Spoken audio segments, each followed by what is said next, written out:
Hi. I wonder if you're like I am. Some weeks seem to be about meeting obligations and reacting. Other weeks are really amazing.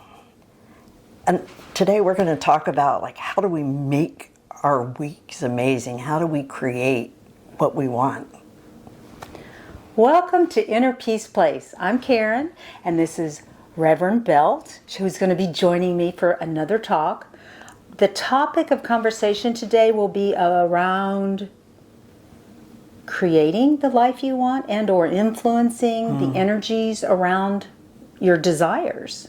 Rather than sitting around waiting for life to happen to you, you actually magnetize and or find the things that bring you joy. So here we go. This is so fun. It really is. It really is. And I had to think it must be at the heart of all our experiences. Yep. Yeah, really. Yeah. I think that we're raised as children to feel, now not all people, because some people are raised differently than others, but the majority of us are raised that life happens. I mean, it's just kind of like the agenda that's behind any message we get. Yeah. And so I kind of want to explore, how do we look at these people that seem to have the amazing life day in and day out? They seem to just get it. And yet some of us are standing by waiting for it to happen. So do they have a secret or a skill set that I am not aware of? Or what's going on with that? I think a lot of it starts with awareness. Okay. I think paradoxically, it's when we're going through a little bit of a rough time. We might feel vulnerable. We might be in a time of change. Actually, that's when change can happen. Okay. Because we begin to see how maybe just meeting obligations is not working for us. You know what? I'd love to give you an example. Okay. This go is for it. just a really small example, but I tend to be a pleaser. I always have been. And I was on a committee, and our committee was not getting along. I was just pretty darn shocked. Imagine that. But they weren't buying what I was selling. And my consciousness went toward, how can I create peace on this committee? How can I meet their needs? Oh. And we were all in chaplaincy programs, and one of the women said to me, "What do you want?" And it was a shocking question to me. I didn't know I counted to be on the canvas. Oh. I realized that my default was simply to create peace and manage others so that I could create a safe space for myself. Right. But to get up to that, to say, what do I want? Ooh. I've always Right. thought about that. What a novel idea that it's not enough to create peace so you're not stressed. Right. It's, what do you want? And now you're moving into creative space, intention setting. Now your life is exciting. So the power of intention cannot occur until you have a goal, an intention. Right. Where a movement. Okay, so you had the power of intention set to creating a peaceful environment. Right. And that was successful, Yeah. right? However, there was no movement. It was a starting point. Yeah, and it didn't even Yeah. register with me. Even though I was in this creative, claiming part of my life, there's this sidetrack of assumptions I think that we bring with us that until we're pushed, we're not even aware of how much power we have to create No. our lives. And again, most of the things we know, we were taught or observed happening. Yeah. And if we weren't in the right shoes at the time it was being shown to us and or told to us, we may not have retained it. Oh, But there are people that from their very early age are influencers to get what they want in a positive way. Then there are also people, since their childhood, are influencers to get what they want, no matter bulldozing through everybody to get what they want. So, the power of intention is behind anything. Really, if you think about it, it doesn't have to be good stuff. It can be anything. It can be negative people, downward spiral people. But if you want to create a life, you have to know what you want. Which is huge. It's a big part of it. And you also have to value who you are and that your opinion matters. I think that's exactly right. And as you're talking, I'm thinking as mothers, teachers, whatever role we have, everybody carries that role of just trying to accommodate the people around them. I mean, it's part of life, and it makes us very effective. But it's actually fun. It's like being your own fairy godmother to say, what do I want? Yeah. And then it's catching. Our friends are like, Yes. How did you do that? no, I want And that it too. magnetizes more people into your life that have that flow. Yeah. Because I find that when I'm in a creative kind of way, I am not very attractive to grumpy people and or people that refuse to expand their consciousness. I just am not interesting to them. And it's not that I want them to be or not want them to be. It's just a matter of fact. Is that I will always attract into my life like-minded people. Right. As long as I know that I have to have the intention to do that. I'm not sitting around letting life go by. I'm actually going, I like this. I don't really like that. So I'm not going to put a whole bunch of energy into what I don't like. I'm going to put the energy into what I like. I'm going to think about it, create it, make it bigger, flow with it, imagine, find opportunities to expose myself to that more often. Do you have skills that you're using about the creative process? Ooh. There's so many answers I have to that. Again, as we're talking, I'm thinking about the energy of words, just the energy of our thoughts, that they create a vibration that goes out. And you were talking about attracting. You're when you're in this creative mode, you attract other people who are in that mode, and the people who are more maybe in victim energy or in neutral energy, which sometimes we need a break. Right. I totally agree. That's fine. We're not going to be interesting to them. We're not going to attract them. I don't know if you've heard of Emoto in Japan, that he experimented with just water molecules. He had put like just hope, peace, a word, or disgust. And he wrote it on a piece of paper. And then held it up to, or taped it to the water, or put it under the water. And then he would just partially freeze that water so that he could see the design of the crystals.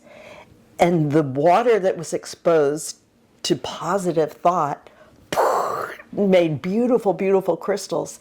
And the ones that were exposed to negative thoughts Chaotic, were crippled, which is, I mean, what are we, 90% water? I mean, think about the power of just our words to ourselves. If we say, what do I want? You don't deserve that. Yeah. No, I want my molecules to be I know, but I mean, you do the negative self-talk. Yeah. And so... think you're crippling your molecules. Yeah, you want your molecules to get big and flow. And the fact that we are so much water, I mean, I hadn't really put that aspect of it because I am familiar with this research. Yeah. I also saw that some of the times he would have water and people would think negative thoughts as they were walking by. And then a different place, he would have people thinking positive thoughts, and the same thing occurred. So again, what you surround yourself with, you become. Right. So if you're around a bunch of downers, that's fine if that's what you want. But my intention is to be upward spiral flowing, to be happy, joyful, peaceful, grace. I want grace in my life. I want to own it and to chew life as opposed to just sitting around going, well, that was fun, and then it flies by. And you have no idea why it came into your life for a moment. You just assume that you're sitting there and life goes by, and sometimes you like your life and sometimes you don't. But it really does come back to intention, the words you tell yourself, where you put your focus. You mentioned tools. I would say first the tool of allowing. You know, maybe we're not in a mood to create every second. So allow yourself peace, downtime. Allow the child inside you to choose to create synergy around you, because it is more pleasant. But when you've had enough of that, then know that you are the creator of your experience. That it's as simple as a thought goes through your head, what do I want? Play with it, like embrace it. And you know that already the energy around you is shifting and attracting to you just what you want, because you changed your focus. Actually, I was in Unity Church yesterday in Bandon, and the minister said, how about if we think about our desires as being placed in us from the divine, or we could say the collective unconscious. We could call it anything we want. The universe, an intelligent universe. Perhaps we are part of that intelligent universe, and when we have a desire, it is actually because we have plugged into that universal energy, and it is showing and working with us to bring out the next step. Very nice. A desire is A, something that comes from us, but B, a receiving that we're getting from this transmitter of love, creation, possibility, potential, that is the true energy of the universe. So the skill also might involve something along the lines of being still a little bit so that you can actually plug in, find the proper outlet to plug into. If you're busy, and you never make the time to figure out what your desires are, what path you would like, which path is more joyful. When you have a multitude of paths, some of them, when you look at them, are a little bit less chaotic. And so that might bring you the intention, or fulfill your intention a little easier. Obviously, you can take the chaotic way and possibly even get to where you want it to go. However, you have the skills to look at this. You just look at the energy around the situation and go with the flow. And my thing is, if it doesn't flow, I don't go. And I use that every day. And I try to think of it a lot, because I want to be one of those people that's enjoying the ride and not waiting for the end of the trip. Yeah. You know? I want to expand the ride. I want to look out the window and see the trees. I know in a couple hours I'll be there, but I want to have fun on the way. Yeah. I wish I could account for my sources, but I remember one time hearing that when you want something, you actually get more enjoyment out of that process, that anticipation, than when you get the new car. You get the new car and that's just my car. Like the first day, it's like, hey, look at my new car. Yeah. By next week, it's like, yeah, I got a new car. Yeah, totally. So I really love that you brought up the process is the joy. It's the attracting it to you. It's participating in it. It's anticipating, and when it arrives, almost then the energy goes out of it, because by nature we're always evolving. So we get what we want, and then I'm kind of getting excited about something else. Right, and that's the right. to allow that to happen. Again, it's another allowing. Sometimes you say, "I want this car." Let's pick a car or job, and then you get it, and you're kind of pulled down a little bit because you're not standing in that allowing. You have all of this energy getting you to it. You got it, but there's nothing going forward. And so that feels stagnant almost. Again, that's a skill set. It is not for the superhuman people of the world. Anybody can learn this. It takes practice. Nobody that I know just steps into this power of intention every day, all day, and is successful at it continually. And almost you learn more when you have bad days, because then you step back and you go, oh yeah, I was all this downward spiral energy in my head. I was negative self-talking about this or that. Why not learn? Exactly. As a person who's done a lot of counseling, I often think with anticipation when somebody identifies, okay, what is the thing that's weighing heavily on them? I think, that's a flag for some old thing that wants to be healed in them. So actually, to reach a point where you have something that you know you want to work on, it's a blessing, because it's risen up to your consciousness and you're ready to do something about it.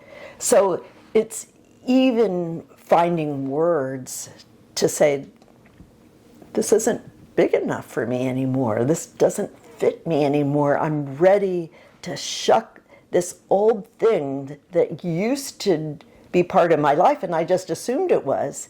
So it's really, really positive to be kind to yourself when you are feeling that downward energy, and to be curious and say, what wants to arise here?